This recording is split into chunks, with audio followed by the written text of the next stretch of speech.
Assalamualaikum warahmatullahi wabarakatuh. Selamat siang pendengar pecinta 102.5 Madani FM Solution Radio.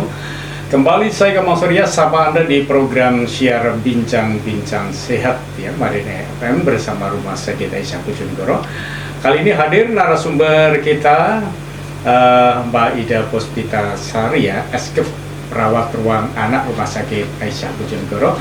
Kita akan mengambil tema mengenal kedaruratan pada anak. Edisi hari ini, Kamis di lembar kalender yang ke-25 Juli 2024. Kebersamaan kita, satu interval ke depan, pukul 14 hingga 15 waktu Indonesia Barat. Ada layanan fasilitas yang kami sediakan untuk Anda, seperti biasa di nomor WhatsApp 0823 3994 7707 atau di radio streaming radiomadani.online. Kemudian di YouTube Radio Madani Official dan Instagram atau Facebook di Madani FM Bojonegoro. Itulah layanan fasilitas yang kami sediakan untuk Anda. Nah, insan Madani kegawat daruratan pada anak bisa sangat menakutkan bagi orang tua atau penjaga. Dalam situasi darurat seperti ini, penting untuk tetap tenang dan segera hubungi layanan darurat atau bawa anak ke unit gawat darurat terdekat untuk penanganan medis segera. Nah, silakan konsultasikan hal ini. Nanti kami tunggu di 0823 3994 7707. Bisa Anda simak di live streaming Madani FM. Sudah hadir Mbak Ida Puspitasari SKF. Selamat siang. Assalamualaikum Mbak Ida. Selamat siang, waalaikumsalam warahmatullahi wabarakatuh. Alhamdulillah. Baik, ini kabarnya Mbak Ida ya? Alhamdulillah, baik. Enaknya saya panggil Mbak Ida atau Bu Ida ini? Mbak aja lah. Mbak aja gitu ya, lebih familiar gitu ya. Oke, baik Mbak Ida, kita mengambil tema mengenal kedaruratan pada anak. Mungkin bisa disampaikan terlebih dahulu bagaimana ya untuk mengenal kedaruratan pada anak. Kira-kira apa saja yang disebut darurat pada anak-anak ini? Saya jelaskan ya Pak ya. Ya. Yang dinamakan gawat adalah kondisi mengancam jiwa, yaitu kondisi yang mengancam jiwa yang belum perlu penanganan segera. Sementara darurat adalah suatu kondisi di mana perlu penanganan segera agar tidak terjadi kondisi semakin buruk atau kondisi yang mengancam jiwa pasien atau menyebabkan kerusakan organ atau kelumpuhan. Jadi kegawat daruratan yaitu suatu kondisi yang mengancam jiwa yang memerlukan penanganan segera untuk meminimalkan terjadinya kematian atau kecacatan pada suatu pasien. Seperti itu. Oke, baik. Itu tadi sebagai prolog yang sudah disampaikan oleh Mbak Ida terkait dengan kegawat daruratan.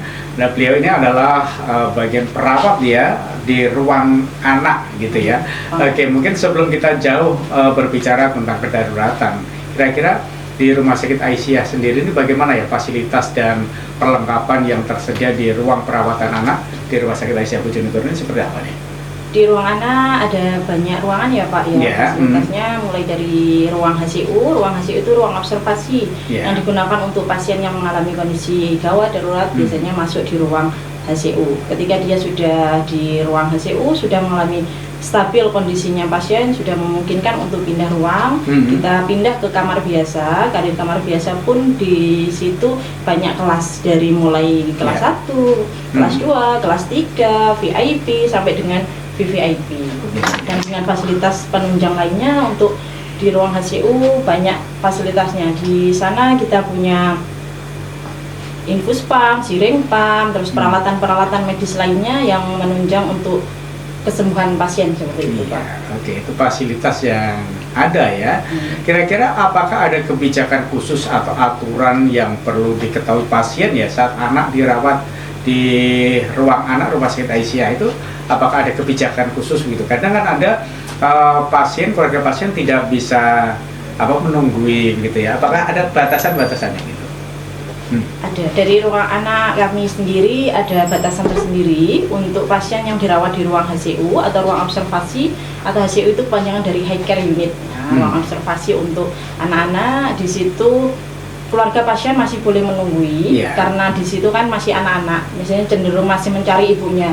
Nanti kalau ditinggal mesti dia akan nangis kayak gitu. Jadi selama di ruang observasi masih boleh ditunggui sama ibunya atau bapaknya, maksimal 2 orang. Tapi di ruang HCU tidak boleh dikunjungi. Gitu ya. Jadi tidak boleh ada yang besuk. Harusnya ketika di ruang observasi memang diusahakan pasiennya dalam kondisi tenang, nggak boleh disebesuk, biar dia bisa istirahat, biar kesembuhannya semakin cepat gitu Pak. Iya, oke, baik. Nah, itu sebuah pelayanan yang luar biasa di Rumah Sakit Aisyah. Kalau kira-kira apakah ada spesialis anak ya yang selalu tersedia di ruang perawatan untuk konsultasi atau keadaan darurat pada anak gitu ya? Apakah ada gitu ya dokternya? Di Rumah Sakit Aisyah Bojonegoro kita punya dokter anak ya Pak ya. Ada 3. Yang pertama itu Dokter Retno, spesialis anak. Yang kedua ada Dokter Boy Haryadi. Yang ketiga ada Dokter Syahmi yang dokter terbaru kita. Ketika ada kondisi kegawat daruratan, mereka setiap saat atau on call. Nah, kita bisa telepon sewaktu-waktu dengan kondisi pasien seperti ini, kita ceritakan Dok, pasiennya mengalami seperti ini. Nah, beliau dengan cepat dan sigap biasanya mengangkat telepon, memberikan terapi atau instruksi, advis lah istilahnya kepada perawat untuk dilakukan segera ke pasiennya. Tapi untuk kondisi tertentu, misalnya kok tengah malam kayak gitu Pak ya, tengah malam kan nggak mungkin dokternya standby di rumah sakit untuk dokter anaknya. Tapi di Rumah Sakit Aisyah punya dokter jaga yang bisa kita hubungi sewaktu-waktu 24 jam. Ketika memang pasien perlu membutuhkan, maksudnya mendatangkan dokternya gitu, perlu konsultasi atau pemeriksaan untuk lebih lanjut. Nah, ada dokter jaga yang standby 24 jam, jadi bisa kita telepon sewaktu-waktu untuk melihat kondisi pasien yang ada di ruang anak. Seperti itu. Gitu ya. Oke. Nah, sebelumnya ya ini nampaknya sudah ada yang masuk. Ya. Assalamualaikum. Ya. Saya Andri Rosida dari Balen, mau bertanya tentang kegawat daruratan pada anak ya.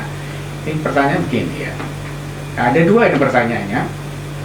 Anak saya mengalami alergi yang membuatnya sulit bernapas dan wajahnya membengkak. Apa yang harus saya lakukan sekarang sebelum bantuan medis datang? Nah, ketika mengalami anaknya di rumah seperti itu ya, kira-kira sebelum dibawa ke rumah sakit, apa yang harus dilakukan Ibu? Alergi apa tadi Pak? Hanya disebutkan alergi tapi sulit untuk bernapas ya. Alergi apa ya? Tidak tahu. Kan alergi banyak ya. Jadi sebagai orang tua kita harus tahu apa sih yang memicu anak kita menyebabkan dia alergi. Nah, kita harus tahu. Mungkin dari awal ketika misalkan kan banyak ada yang anak yang alergi seafood seperti itu ya. Ketika dia dikasih seafood pertama kok dia muncul alergi, orang tuanya harus selalu waspada. Diingat-ingat, oh anak saya ini ketika makan udang akan terjadi seperti ini. Kemungkinan akan terjadi berulang ketika dia makan udang lagi. Misalnya seperti itu. Jadi orang tua setiap mau ngasih apapun ke anaknya, menyebabkan kondisi apapun kepada anaknya, orang tua harus selalu waspada, selalu mengingat, oh habis dikasih ini, terjadi ini, terjadi ini. Jadi itu ada punya kayak daftar list gitu. Ketika sudah terjadi seperti itu, memang kalau penanganan dari awal, ibunya sebelumnya misalnya belum tahu ya kondisinya, kalau dia, oh dia sesak nafas, oh dengan posisi sesak nafas diusahakan posisinya dia jangan ditidurkan rebahan. Nah, dia agak diposisikan kayak setengah duduk, biar nafasnya lega seperti itu. Selanjutnya apabila nafasnya segera ke petugas kesehatan. Kalau terjadi bengkak memang kan dia butuh penanganan segera ya. Kalau alergi itu memang reaksinya cepat. Nah, kalau sesak nafas, apalagi terjadi sesak nafas, jangan sampai sesak nafas ini berkelanjutan sehingga menyebabkan dia sampai biru, sampai obstruksi jalan nafas, sampai dia sesek banget gitu. Nah, sebaiknya sebelum terjadi tambah parah, segera dibawa ke petugas kesehatan. Baik. Jadi mungkin langkah awal yang bisa dilakukan seorang ibu ketika melihat putranya mengalami alergi dan sesak napas, wajahnya bengkak ini, jangan sampai ditidurkan secara rebahan gitu ya. Lebih baik agak setengah duduk. Oh gitu, agak setengah duduk ya. Atau mungkin juga dilonggarkan bajunya. Dilonggarkan. Terus ketika posisi sesak jangan pernah dikasih minum atau makan apapun. Gitu ya. Ketika anak sesak, ketika kita kasih minum, biasanya kan orang sesak kasih cepet-cepet diambilkan air kayak gitu ya. Sebenarnya itu jangan pernah dilakukan. Kenapa? Nah, ketika dilakukan posisi anaknya lagi sesek, dikasih minum, khawatirnya air yang dikasihkan itu bukan masuk ke jalan, istilahnya ke lambungnya ya Pak. Justru dia akan masuk ke paru-parunya, ke jalan nafasnya, menutup jalan nafasnya, justru akan memperberat kondisinya. Justru dia akan semakin sesak. Jadi ketika sesak diusahakan jangan dikasih apa-apa, dipuasakan. Baik. Ya. Itu tadi Mbak Andri Rosida yang ada di Balen. Pertanyaan kedua ini ya, anak saya mengeluh sakit perut yang sangat hebat dan menunjukkan gejala seperti pucat. Kapan sebaiknya saya meminta bantuan dokter? Ketika mengalami itu. Ya, oke, baik. Mbak Andri. Terima kasih pertanyaannya. Iya. Yang namanya anak tergantung usianya dulu ya Pak gitu ya. Harus diketahui kan banyak anak ketika dia mengatakan sakit itu kadang nggak sesuai dengan realitanya. Nah, kadangnya pengen makan, lapar, dia bilang perutnya sakit kalau masih kecil itu ya. Pengen BAB, dia juga bilangnya perutnya sakit. Jadi sebagai orang tua, kadang-kadang kita juga sebagai petugas medis, kita harus benar-benar mengecek atau melihat kondisinya. Ketika pasien bilang nyeri, apakah dia benar-benar nyeri atau sekedar hanya ucapan aja gitu ya. Nah, anak-anak kan seperti itu. Nah, kita harus tunjukkan dengan reaksinya dia. Ketika dia mengeluh perutku sakit, tapi dia ketika ditanya dia jawabnya dengan ekspresi wajah yang biasa atau senyum gitu. Perutku sakit sebelah sini lah. Ekspresinya kan tidak mendukung untuk melihat dengan kondisinya seperti itu kan tidak mendukung bahwa ia adanya memang benar-benar sakit. Nah, tapi kalau memang dengan kondisinya anaknya sampai pucat seperti ini, memang dia benar-benar kondisinya benar-benar sakit sampai dia pucat seperti itu. Berarti kan dia memang menahan rasa sakit. Nah, sebaiknya sebelum ke petugas medis ya diusahakan di rumah. Misalkan kok perutnya memang sakit, diusahakan dikasih dikompres hangat dulu atau dikasih pereda nyeri dulu di rumah sambil diobservasi di rumah. Ketika sudah dilakukan tindakan dikompres, misalnya kok bisa dikasih minyak tawon atau minyak kayu putih, terus dikasih obat pereda nyeri. Kalau dia memang dengan treatment seperti itu dia sudah bisa, nyerinya sudah teratasi, nah, kita observasi dulu, jangan ke petugas medis dulu. Ketika kita sudah melakukan treatment yang kita lakukan di rumah, tapi kok masih nyerinya kok nggak hilang ya, anaknya kok makin kesakitan gitu, masih makin pucat, makin lemes, segeralah bawa ke petugas kesehatan. Oke, baik, menarik sekali dan terima kasih tadi Mbak Andri yang ada di Balen ya. Silahkan, mungkin ada hal lain yang masih ingin ditanyakan, tentu di layanan yang kami sediakan. Tema kita masih kedaruratan pada anak. Bagi ibu yang mungkin memiliki anak kecil, tentu sering ya mengalami, apalagi ibu muda. sering mengalami seperti itu dan panik itu biasanya ibunya. Iya, oke, baik. Pendengar pecinta Madani juga ini mungkin di ruangan studio kalau mungkin saya gambarkan ramai sekali ini. Ada adik-adik kita yang magang dari Stikes Maburu hadir, juga ini ada yang dari SMK Negeri 3 Bojonegoro, ada Mbak Bintang juga hadir. Ini juga Mas Revan yang selalu untuk mengabadikan program siar ini, juga Mas Agus teknisi dari Madani FM. Baik, pendengar pecinta Madani dimanapun Anda sayang, mereka tidak terlihat oleh monitor kita ya. Pendengar semuanya hanya bisa melihatnya, mungkin hanya kami berdua. Oke, baik. Sebelum kita break, mungkin hal yang ingin saya tanyakan, kira-kira ya apa ya langkah-langkah yang harus diambil jika melihat anak terkena gigitan binatang berbisa ya, misalnya ada tawon atau kalajengking atau mungkin ular gitu ya. Kira-kira langkah yang harus dilakukan sebagai orang tua apa ini? Pertama, pastikan orang tua jangan panik dulu. Gitu ya. Ketika panik, panik boleh lah, namanya anak, yang namanya sayang anak ya Pak ya. Mesti anaknya terlihat seperti itu, mesti panik. Tapi panik itu jangan berlebihan.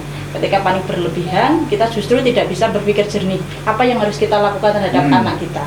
Nah, ketika misalnya anak kita tergigit ular berbisa gitu ya, diusahakan taruh di posisi yang nyaman untuk anaknya. Misalnya habis kok gigitnya di belakang rumah atau apa, ajak rumah, diposisikan yang nyaman, biarkan luka yang habis kena gigitan itu nggak boleh dikasih apa-apa. Nah, kan kadang biasanya ada dikasih minyak, dikasih itu nggak boleh dibiarkan dulu. Iya, kalau orang dulu diikat gitu, itu boleh nggak katanya supaya aliran racunnya nggak menjalar.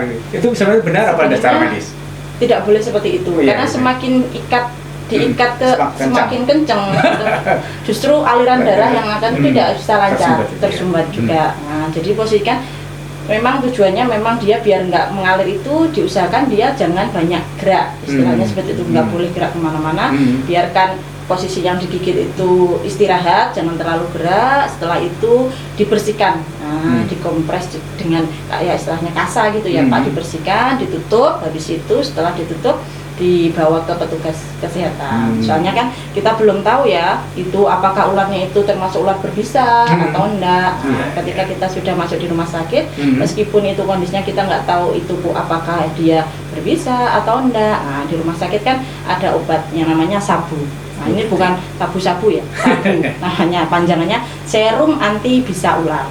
Gitu, nanti ketika di rumah sakit akan diberikan seperti itu. Ya, itu Mas Agus ya. Jangan kalau Mas Agus digigit ular dibawa ke dukun. Ya, sebaiknya harus dibawa ke petugas medis gitu ya. Ya, apalagi oleh dukun nanti kasih ramuan dicucup biasanya bekas gigitannya itu loh Pak, dicucup itu nanti kalau orangnya mungkin dari giginya atau mulutnya kotor kan bisa menambah infeksi di lukanya itu. Ya, nanti jangan-jangan dukunnya malah kena racun ular berbisa, bibirnya malah jontor semua. Oke, baik pendengar pecinta Madani dimanapun Anda, bersama dengan program siar Bincang-Bincang Sehat bersama dengan Rumah Sakit Aisyah. Itu tadi ya mungkin tips yang bisa kita lakukan ketika kita digigit binatang berbisa, utamanya juga mungkin ular. Biasanya kalau di dukun juga ada dikasihkan keris begitu, ditempelkan katanya mau bisa nyedot gitu ya. Nah, ini apa sebenarnya mungkin sebuah mitos saja atau gimana gitu ya. Oke, baik, menarik sekali. Nanti kita akan lanjutkan, jangan kemana-mana, tetap di 102.5 Madani FM Solution Radio, masih bersama Bincang-Bincang Sehat dengan Rumah Sakit Aisyah Bojonegoro. Dimanapun Anda kembali masih dari jantung kota Bojonegoro, Jalan Tengkumar 48 di program siar Bincang-Bincang Sehat bersama dengan Rumah Sakit Aisyah. Ini ada Pak Ida Puspitasari Eskep ya.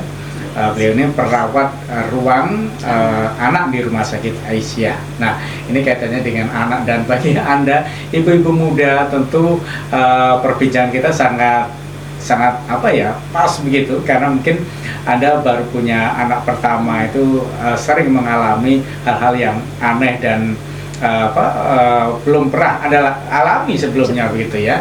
Oke, baik, ini ada dari ponsel 2860 menanyakan begini, Mbak Ida.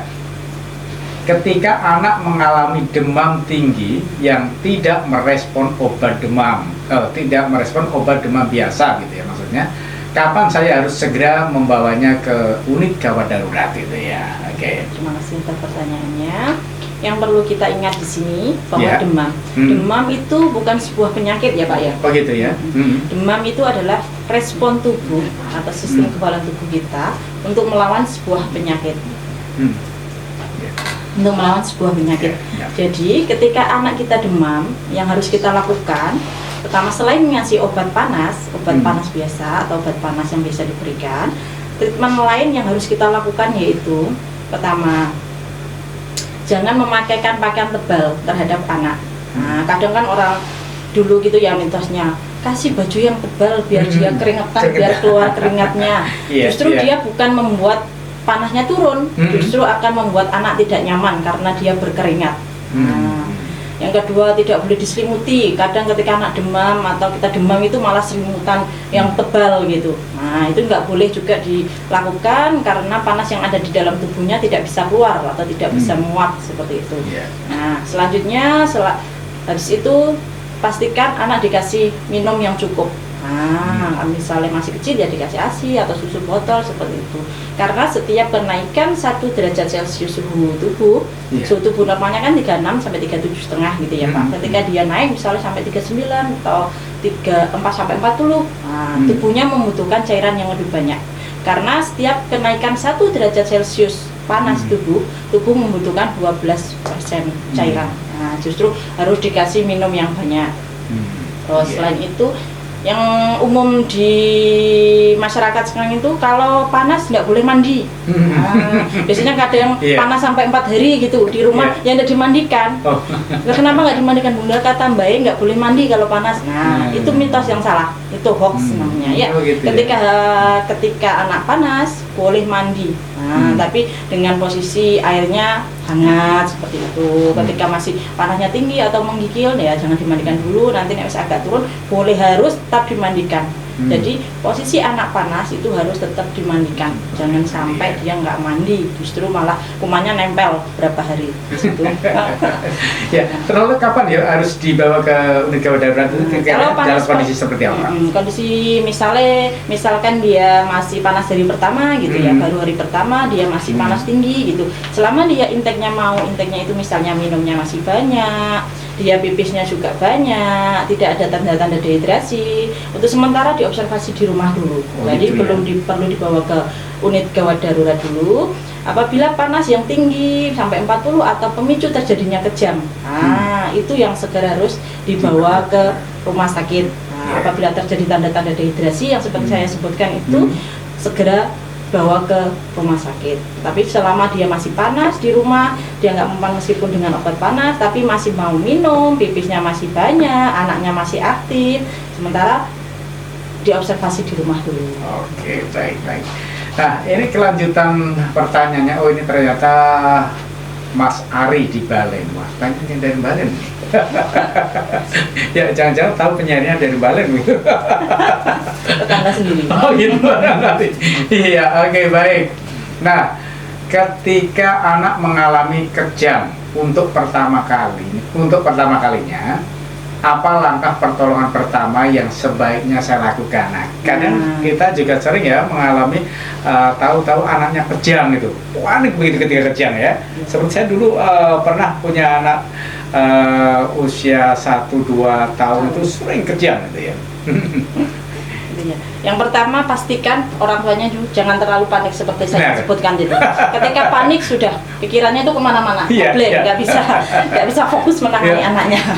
Seperti itu. Sebenarnya benar ya ketika terjadi kejang terus orang Jawa dulu disuruh nyirami gitu, diguyur air gitu. Itu sebenarnya benar apa enggak? Itu mitos, Pak. Oh gitu ya. Justru ketika anak kejang, pertama yang harus dilakukan pastikan orang tua tidak panik seperti saya sebutkan tadi. Kedua, posisikan anak dalam kondisi nyaman, mesti aman dan nyaman. Nah, aman itu misalnya kalau anak lagi main-main itu di atas mobil-mobilan gitu ya, kadang anak-anak gitu kan bisa terjadi kejang. Nah, segera ambil anak dari tempat itu ke posisi yang nyaman dan aman.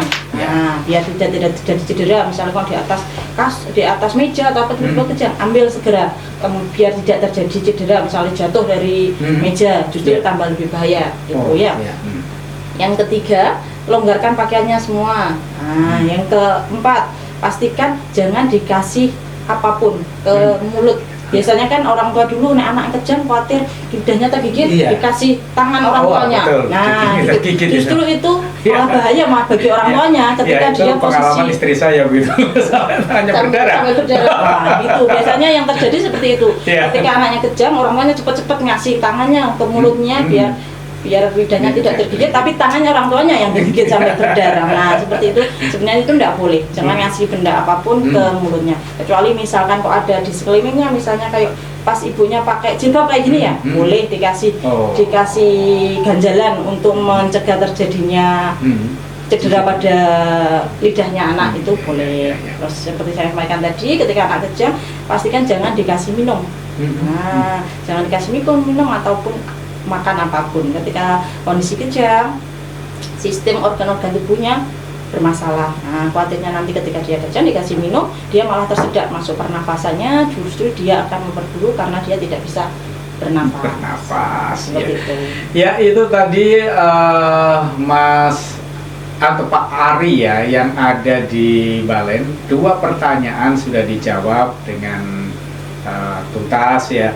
Barangkali kalau mungkin Anda belum puas dan ada hal-hal lain yang kaitannya dengan putra Anda atau putri Anda yang sedang sakit dan Anda harus berbuat seperti apa. Nah, bisa konsultasikan di layanan kami di 0823 3994 7707. Mumpung ini masih ada Mbak Ida Puspitasari SKep ya. Oke, baik. Ya, oke, baik. Ini namanya juga ada lagi yang tanya, apa langkah-langkah yang harus saya ambil jika anak terkena gigitan? Oh, tadi sebenarnya sudah kita bahas gitu ya, sudah kita bahas. Ya mungkin sudah atau barangkali tadi mungkin belum mendengarkan begitu. Ya, oke, sehingga hampir pertanyaan sama dengan apa yang saya sampaikan tadi ya. Oke, baik.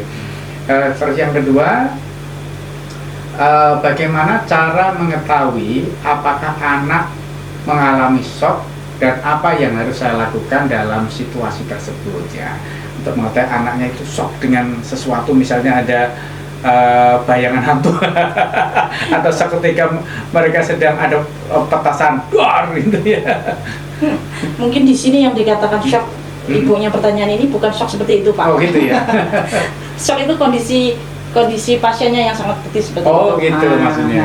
Okay. Misalnya kayak seperti pasien demam berdarah seperti itu ya Pak, ketika dia di rumah, ketika dia sudah tidak panas, ketika tidak panas kan kadang orang tua justru malah seneng ya melihat setelah panas hari kedua, 2 hari dia panas terus, terus hari ketiga, hari keempat itu panasnya turun. Nah kadang orang tua itu seneng melihat kondisi, oh anak saya sudah panasnya sudah turun, berarti sudah sembuh, seperti itu pikirannya dia.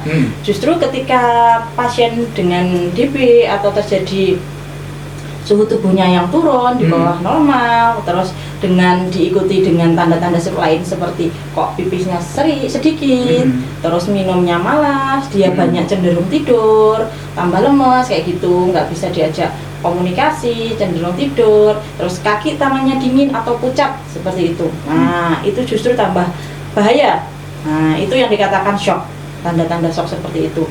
Nah ketika terjadi shock itu akan jatuh kondisi sangat buruk ketika 30 menit sebelum 30 menit apabila sudah teratasi shocknya.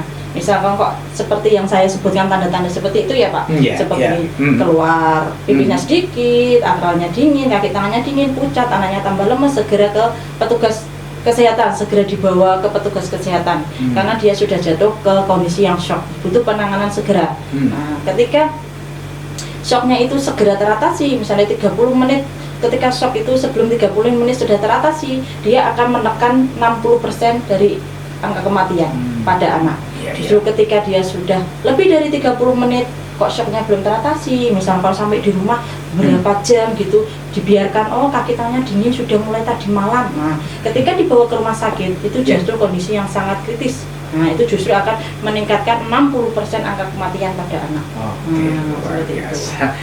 Oke, baik, terima kasih. Tadi pertanyaan dari Mbak Rosi yang ada di Bali juga namanya. Banyak ini. Oke, baik, ini juga ada yang masuk lagi. Oh ya, nampaknya kembali nih Pak Ari. Pak Ari di Balen, Pak. Lagi mantul, luar biasa ini Pak Ari ya.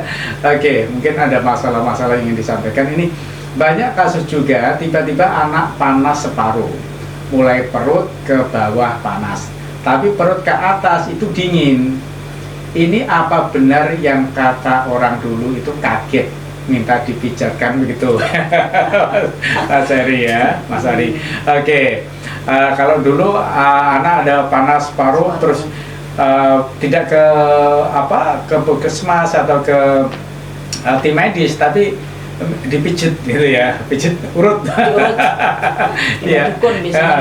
Seperti itu bagaimana sebenarnya ya? Sebenarnya pastikan jangan pernah melihat mengatakan anak demam dengan menggunakan perabaan tangan. Oh, dipegang gitu, misalnya batuk, ini kok batuknya kok panas, tapi kaki kok dingin. Nah, kan kadang perabaan satu orang dengan orang lain itu berbeda. Nah, ketika mengatakan anak itu demam, pastikan ada data subjektifnya, objektifnya. Nah, berarti dengan menggunakan termometer. Nah, pastikan dicek dulu suhunya berapa. Kalau dia di atas nilai normal, di atas 375 gitu, 38, 39, nah itu boleh dikatakan panas. Jangan pernah sekali-kali mengatakan anak panas dengan menggunakan perabaan tangan. Nah, karena hasilnya biasanya nggak akurat gitu ya Pak. Bilang panas tapi ketika dicek suhunya nggak panas. Nah, ketika suhu tubuh yang tinggi, panas ketika kita di termometer kok suhunya 39, 40, ya tapi kaki tangannya kok dingin ya Mbak, tangannya kok tambah pucat. Nah, itu memang respon tubuhnya. Nah, ketika suhu tubuh yang tinggi, asupan oksigen yang ke jaringan yang paling bawah, misalnya kok ke tangan atau ke kaki itu menurun. Jadi biasanya diikuti dengan agak dingin kakinya. Nah, itu kalau suhunya panas tinggi itu masih dalam batas, itu masih dikatakan normal. Justru ketika anak dicek suhunya kok nggak panas, 36 sampai 37, tapi kok kaki tangannya dingin, anyep, pucat, nah itu justru yang perlu diwaspadai. Iya. Ya, tadi sering dialami kalau biasanya di masyarakat pedesaan dikatakan tuh kaget sehingga dibawa ke dukun pijat. Nah, ini sebenarnya apakah hanya anak itu kecapean saja perlu untuk relaksasi atau gimana Bu? Bisa jadi ketika anak ada peningkatan suhu tubuh, dipijat itu boleh, sebenarnya boleh. Diurut biasa seperti relaksasi itu juga boleh, tapi dilakukan oleh orang yang berpengalaman, yang ahlinya di bidangnya itu boleh. Tapi yang tidak boleh ketika anak itu sakit, yang dipijat itu bagian organ perutnya. Nah, itu yang bahaya. Nah, ketika anak-anak diurut, khawatirnya ada sesuatu yang ada di perutnya. Jadi ketika anak dilakukan pijat sebenarnya itu ya memang boleh untuk relaksasi aja, tapi jangan pada bagian vital. Jadi bagian perut enggak boleh. Kaki, punggung itu kan bisa punggung, tangan gitu boleh untuk merelaksasikan. Ya biasanya karena anak kecapean terus badannya agak panas, tapi ketika sudah relaksasi dengan urut tadi biasanya sembuh gitu ya. Oke, karena keahlian kecakapan tukang pijat tadi ya, bukan karena suhu atau karena suhu. Biasanya mitosnya itu karena suhu Mbak. Ya Mas Ari, ya mungkin yang sering dibawa ke Mbak Dukun. Sebaiknya tadi bisa dilakukan seperti apa yang disampaikan oleh Mbak Ida tadi. Baik, menarik sekali perbincangan kita. Nanti kita akan lanjutkan.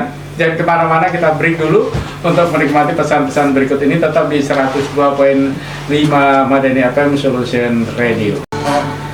Insan Madani dimanapun Anda, kembali masih dari jantung kota Bojonegoro, Jalan Telkomar 48 di program siar Bincang Sehat bersama dengan Rumah Sakit Aisyah. Dan kami ucapkan terima kasih bagi Anda yang tadi sudah ikutan gabung, yang mendengarkan lewat streaming maupun juga YouTube yang Anda saksikan saat ini, juga di Facebooknya Madani. Kami ucapkan terima kasih semuanya atas partisipasi Anda. Juga ini Pak Didik, direktur kita selalu mantul ini. Oke, baik, terima kasih semuanya. Nah, ini ada pertanyaan yang mungkin agak unik begitu ya. Oke, Assalamualaikum Bu Komang dan Ibu narasumber dari saudara pemirsa Madani juga itu ya.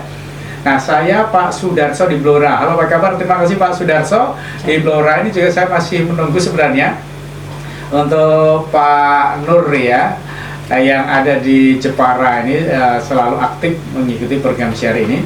Nah, cucu sering menangis di malam hari.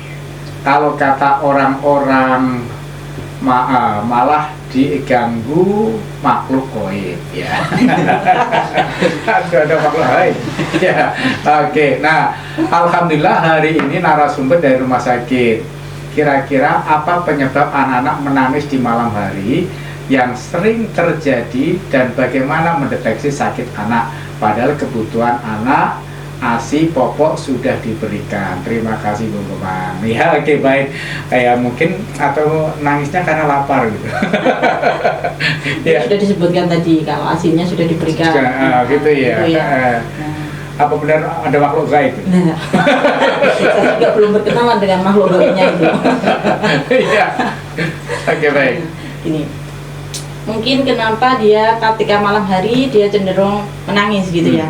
Kan anak ada istilahnya kebiasaan tidur. Nah, kalau anak-anak kecil ketika dia pagi hari atau siang hari sampai sore itu kebanyakan banyak yang tidur di ketika kondisi siang hari. Maksudnya biasanya kan ada anak yang siang hari banyak tidur, habis dimandikan tidur, nanti dikasih ASI tidur lagi, nanti siang dikasih mimi ASI tidur lagi, banyak pola tidurnya di siang hari. Nah, itu bisa menyebabkan ketika dia malam hari dia cenderung rewel karena pola tidurnya yang siang hari itu sudah terpenuhi, istilahnya kebutuhan tidurnya itu sudah terpenuhi di siang hari.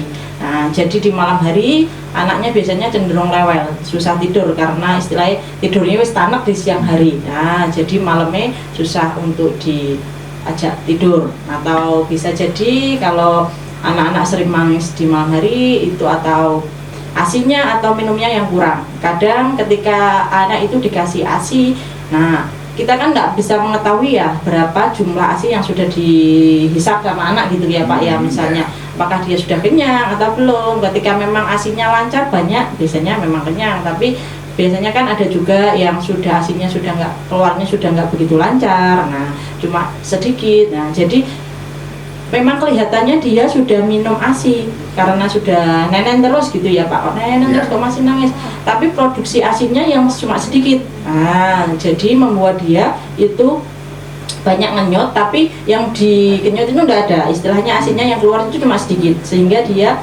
kurang kenyang istilahnya kayak gitu. Nah, mesti ibunya bilang, saya sudah mimik dari tadi tapi kok masih newal terus. Nah, bisa jadi ASI yang produksi ASINya sudah berkurang. Nah, itu bisa dilihat dari popoknya, pempesnya. Dilihat apakah dia pipisnya banyak atau sedikit kayak gitu. Nah, ketika sudah pipisnya banyak berarti dia asupan cairannya atau susunya sudah terpenuhi. Ketika kok dia nenen terus tapi kok ASI apa pipisnya yang keluar kok sedikit, nah berarti produksinya ASINya yang memang kurang. Jadi dia masih merasa haus, masih merasa lapar, jadi membuat dia menangis kayak gitu. Apalagi biasanya kalau bayi yang baru saja dilahirkan ini biasanya kalau malam hari sering menangis. Apakah ini karena apa ya, perubahan cuaca, misalnya dulu di dalam perut terus sekarang sudah di alam bebas gitu? Jadi karena di dalam perut kan dia sudah terlindungi semua ya Pak ya dari seluruh lingkungannya, karena suhu tubuhnya dia akan menyesuaikan suhu tubuh ibunya di dalam perut, jadi dia akan merasa nyaman di dalam perutnya. Ketika dia sudah keluar kan dia kondisinya berbeda dari yang ada di perut, misal kayak kok lingkungannya kok panas atau sumuk atau gerah, nah biasanya anak cenderung rewel, menangis. Biasanya itu tidak diganggu makhluk gaib ya? Kemungkinan dari ya karena biasanya terus ini kalau Mas Agus rumahnya terus di dikasih garam, muter dikasih garam itu biar jinnya atau yang mengganggu pergi gitu. Ya sambil baca Al-Fatihah. Oke, baik. Ya itu berarti kan memang perubahan suhu dari dari perut ibu sekarang sudah hidup di alam bebas ini karena mungkin cuaca, mereka harus beradaptasi gitu ya, jadi tidak diganggu makhluk halus, tetapi ya karena memang perubahan itu ya. Oke, baik. Kira-kira apa ya fasilitas atau layanan tambahan yang tersedia untuk kenyamanan anak selama masa perawatan di rumah sakit Aisyah Bojonegoro ini? Apakah ada pelayanan spesial gitu ya, atau sama saja begitu? Ya, untuk pelayanan kita memang dari rumah sakit Aisyah punya banyak dokter ya Pak ya, 3 dokter spesialis anak tadi yang membuat ketika kita membutuhkan pelayanan kepada anak atau dari masyarakatnya bisa memilih dokternya. Dari misalnya dari dokter Syahmi itu praktek polinya agak pagi gitu. Nah, nanti ketika polinya dokter Syahmi kok sudah tutup ya, datangnya misalnya dia periksa kok datangnya kok agak siang gitu. Nah, bisa milih dokter lain, yaitu ada dokter Retno. Dokter siang biasanya dari poli dokter Retno bukannya agak siang dibandingkan dokter Syahmi. Ketika kok sakitnya kok sore ya, misalnya kok tiba-tiba anak saya jam 3 gitu mual atau muntah atau mencret kok sering, saya harus bawa kemana? Nah, bisa jadi nanti di praktek sore di poli anak ada dokter boy yang standby untuk sore, jadi bisa terlayani istilahnya seperti itulah, mau datang pagi, kadang siang, kadang sore. Tapi ketika memang kuotanya banyak, istilahnya banyak yang ingin periksa di rumah sakit Aisyah ya Pak ya, tidak menutup kemungkinan ketika dia mau milih dokter Retno biasanya itu kuotanya sudah full gitu Pak, karena buahnya saking banyak orang yang mau periksa, kadang sudah mau daftar itu berapa hari sebelumnya itu kita sudah daftar lewat online gitu, kadang sudah full kuotanya. Nah itu bisa dialihkan ke dokter yang masih kuotanya masih bisa terpenuhi. Iya, oke, baik. Tadi juga terima kasih untuk Bung Komang dan Ibu narasumber. Kalau boleh saran, minggu depan materinya tentang kehamilan, program hamil. Terima kasih. Nah, nanti disampaikan Mas Revan ataupun juga dengan kru yang lainnya gitu di Rumah Sakit Aisyah, karena mungkin juga perlu ya bagaimana kalau ada suami istri yang sudah lama namun belum dikasih keturunan gitu. Nah, mudah-mudahan segera cepat diberikan keturunan gitu ya. Oke. Sebelum kita tutup, mungkin hal yang kembali ingin saya tanyakan, kira-kira bagaimana ya prosedur penanganan kegawat daruratan anak di Rumah Sakit Aisyah ini? Proses prosedurnya seperti apa ini ya? Ini yang perlu masyarakat ketahui ya Pak ya. Yeah. Misalkan ketika ada pasien gitu, pertama datang, dia dengan keluhan batuk, pilek 3 hari, ada panas, gitu, minumnya berkurang, gitu, dia datang duluan, sudah masuk ke IGD ruang anak. Kemudian ada lagi pasien yang datang, dia kondisinya sesek, sampai dia susah ngomong, gitu. Ketika ada 2 pasien ini, mana dulu ya harus diprioritaskan. Nah, gitu. Meskipun dia yang pertama itu datang awal, tidak menutup kemungkinan akan ditangani yang kedua. Nah, bukan berarti kita istilahnya mengesampingkan yang pertama datang. Saya sudah datang pertama kok dilayani belakangan, itu ya baru datang kok sudah dilayani. Nah, itu ada prioritas. Nah, para medis itu punya prioritas atau triase. Mana dulu ya yang harus diprioritaskan ditangani dulu, yang mengancam jiwa kondisi pasien itu yang mana dulu, itu baru dilakukan yang mana dulu, yang kedua yang dilakukan, yang ditangani yang mana dulu. Nah, itu berarti perawat harus punya triase, istilahnya seperti itu. Oh, ini prioritas pertama. Oh, prioritas pertama itu kondisi yang mengancam jiwa, yang segera harus dilakukan tindakan segera. Apabila tidak dilakukan segera akan mengancam jiwa atau menyebabkan kecacatan seperti itu. Nah, itu nanti di UGD akan masuk blok itu atau ruangan itu yang bergaris merah. Nah, itu nanti dimasukkan di situ. Kalau yang kedua perlu penanganan yang bisa agak ditunda, bukan berarti mengesampingkan ya, bisa agak ditunda sendiri, bisa masuk di kreativitas warna hijau, warna kuning. Nanti kalau dia misalnya pasiennya kondisinya tidak begitu berat, bisa melakukan rawat jalan, bisa di warna hijau seperti itu. Nah, sebenarnya itu namanya triase. Jadi biar masyarakat itu tahu, biasanya kadang itu terjadi komplain ke perawat atau petugas rumah sakit, tidak menutup kemungkinan akan terjadi komplain. Mesti mereka berpikir, "Lah saya sudah datang dari tadi kok belum kita yang layani." Itu yang baru datang kok sudah dilayani. Nah, itu bukan berarti kita itu membanding-bandingkan pasien satu yang lain, cuma melihat kondisi pasien yang mana yang harus diprioritaskan dulu untuk segera ditayani atau segera ditangani. Itu memang yang perlu diketahui masyarakat, karena supaya nanti tidak salah paham, tidak ada komplain di rumah sakit. Maka perlu ya sosialisasi seperti lewat radio seperti ini. Baik, terima kasih Mbak Ida, terima kasih semuanya kru dari Rumah Sakit Aisyah, juga teknisi, dan terima kasih Anda telah mengikuti program Bincang-Bincang Sehat kami bersama Rumah Sakit Aisyah Bojonegoro dengan tema hari ini tentang kedaruratan pada anak. Kita telah membahas berbagai situasi yang bisa menjadi darurat medis bagi anak-anak, dan penting pengetahuan dan kesiapan yang menanggapi kondisi-kondisi tersebut. Ingatlah, keselamatan dan kesehatan anak kita adalah prioritas utama. Dengan memahami tanda dan gejala kegawat daruratan serta tindakan pertolongan pertama yang tepat, kita dapat memberikan respon yang cepat dan efektif saat dibutuhkan. Jangan ragu untuk menghubungi tim medis atau layanan darurat setempat jika Anda menghadapi situasi yang memerlukan bantuan medis segera. Semoga informasi yang dibagikan dari perbincangan kita bermanfaat untuk menjaga keselamatan dan kesehatan buah hati kita. Terima kasih atas partisipasi dan sampai jumpa di program Bincang-Bincang Sehat berikutnya bersama Rumah Sakit Aisyah Bojonegoro. Tetap sehat dan selalu waspada. Fastabikul khairat. Wassalamualaikum warahmatullahi wabarakatuh. Waalaikumsalam.